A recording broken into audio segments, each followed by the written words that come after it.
Okay, boys, here we go for another lesson. Now, this one is an absolutely critical one. If you manage anyone in your life, this is a critical skill so you aren't an asshole. And better yet, if you get managed by anyone, this critical skill will make sure that you aren't an idiot. And we're going to be talking about responsibility today.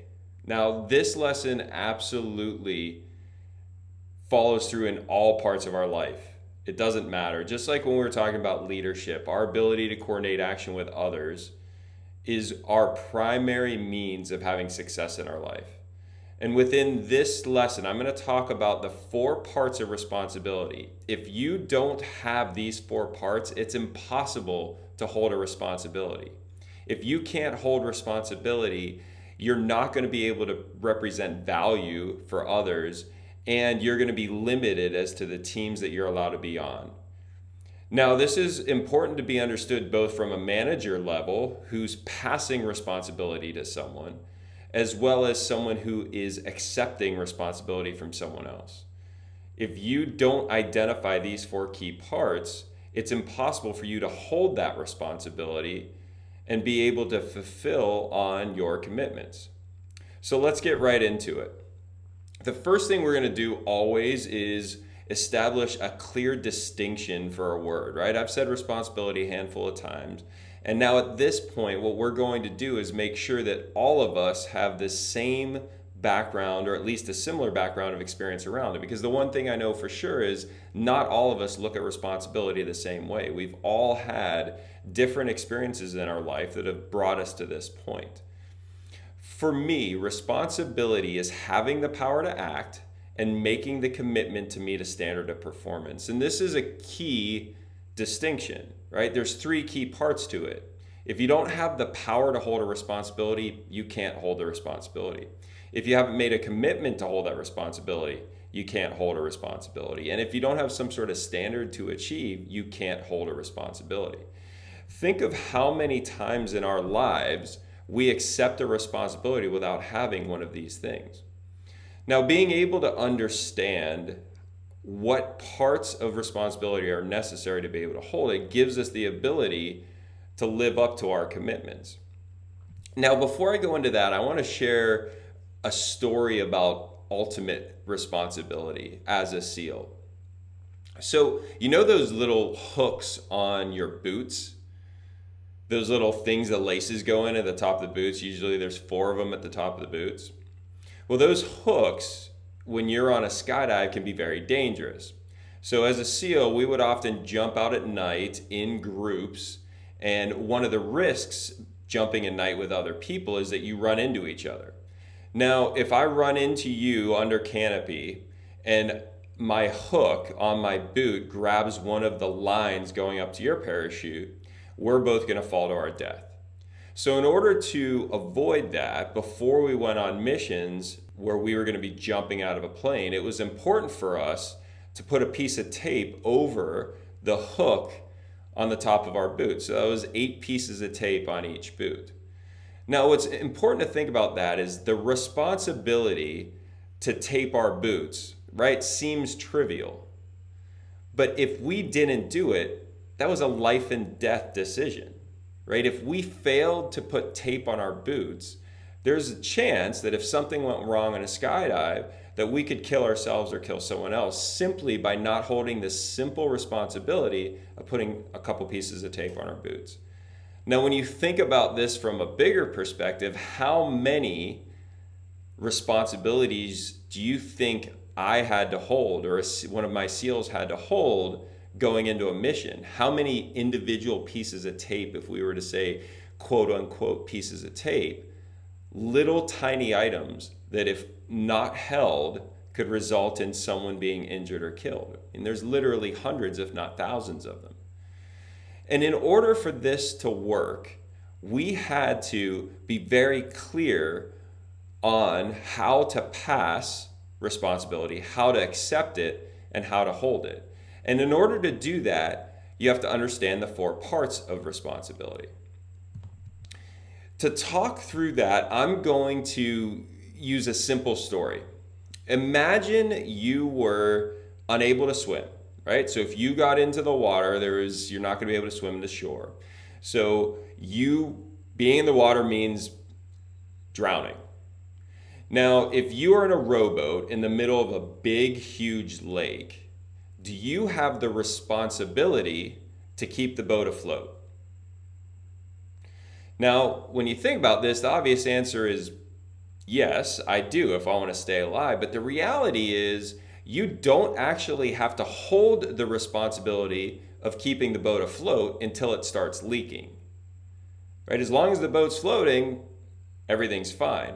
But if you want to stay alive, if the boat starts to leak, you have to begin to hold or accept the responsibility of keeping the boat afloat. And so that leads us to our first part, awareness. You need to have awareness of your situation and awareness of the impact on you or on someone else of not holding the responsibility or holding it, right? Either way. So until my boots get wet sitting in that rowboat in the middle of that lake, until it starts to leak, until I have awareness that if I don't take action, some future is going to result that I don't want, I don't have to have a responsibility. I don't have to hold the responsibility. So the first part of responsibility is awareness. And that's the big answer to awareness is why. Why do I have to hold the responsibility? The next piece is a standard of performance, right? I need to know how much water I have to keep out of the boat before it becomes unstable and sinks. In order to hold the responsibility of staying alive in the middle of that lake, I have to have awareness that the boat's leaking, awareness that if the boat leaks, if it gets to a certain standard, right, a standard of performance, it's going to sink. The next piece is the power to act. Imagine if the boat was leaking at a gallon a minute and all I have is a teacup to try and scoop water out. I could have awareness that I need to keep the boat afloat, that I need to stop or at least keep water out of the boat. I could know the standard of performance is I got to keep it 1 foot from the edge of the boat. But if I don't have the power to remove enough water from the boat, then I can't possibly hold that responsibility. Now, if I have these three things, awareness, standard of performance, and the power to act, the last one is the most important one. And that's a commitment to holding the responsibility, right? You can see from this picture, does this guy have a commitment to rowing or keeping his boat afloat? Within these three things, or four things, awareness, why should I hold the responsibility of keeping the boat afloat? Standard of performance, at what level of water do I have to keep the water to so the boat doesn't sink? Power to act, the ability to get enough water out or stem the flow enough to keep it below the standard of performance. Those three things are the first part, but until I commit to holding that responsibility to keeping the water out of the boat, I can't possibly hold it. Now, how does this apply to being a manager or being someone that's being managed? Right? If I am passing responsibility to someone else, it's my responsibility until they have clarity on all four of those things. I first have to give them awareness as to why the responsibility is important to me, to them, to our purpose. I have to give them the standard of performance. I have to make sure that they have the power to meet that standard of performance. And I have to receive from them a commitment to holding that responsibility. Now, if I pass responsibility to someone and don't give them those four things, I'm an asshole, right? Like, I'm being a jerk.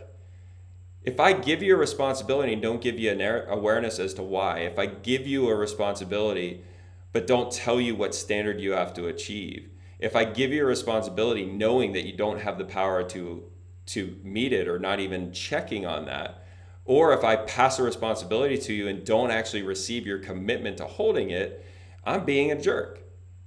Now, on the other side of it, if you're the one accepting responsibility and you don't have clarity on those four things, you're an idiot. What I mean by that is you're going to fail. If you don't know why, if you don't know the standard of performance, if you don't know if you actually have the power to meet that standard of performance, And if you don't clearly give your commitment to it, then you're an idiot, right? Because you can't hold a responsibility if you're missing one of those four things. Now, this is really important when it comes to my relationship with my wife and business partner. There's a lot of times where she will go to pass me a responsibility, right? To give me one. And I will have awareness as to why it's important. I'll know the standard of performance. I'll have the power to act, but I won't make the commitment, right? And that could be because the power to act also depends on capability, as we talked about, power, and capacity. And so I'm not going to accept a responsibility that's going to break my other responsibilities. So one of the best things I can do is actually say no, because just accepting one, knowing or not being aware that another's going to break, actually puts her in just as bad a situation as if I said no. And so saying no is just as important in accepting responsibility as saying yes.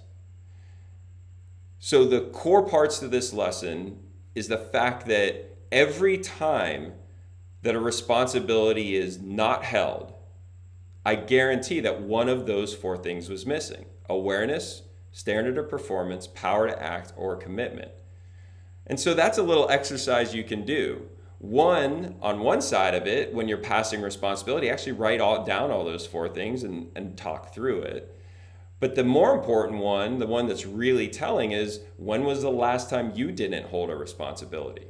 When was the last time that someone that accepted a responsibility from you didn't hold it? Use those four things as a means to diagnose the reason why. Was it a lack of awareness?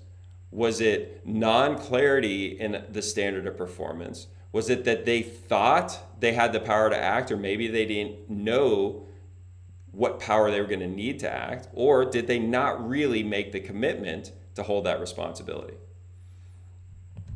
So that's the lesson for today: responsibility. Now, this is a big one. This is one that you can use in a management position to make sure that you're not being a jerk, that you're actually handing someone responsibility in a proper way. This is good in a follower role where you're being asked to hold responsibility, and maybe your manager or the person that is asking you to hold them isn't giving you all the required parts. Or I use it as a parent all the time when I am explaining to my sons, one, what it means to hold a responsibility, and two, when they're accepting responsibility, I'm sure to go through these four things. So hopefully you enjoy that lesson. This is a good one, and this is one that's going to show up all over your life. With that being said, if there's anything we can ever do to help you hold the responsibility of leadership or management in your life, be sure to look us up and allow us to share some of these great lessons with you anytime. Don't forget to click to subscribe and turn on the notifications so you can get all of these great lessons that are going to keep coming week upon week.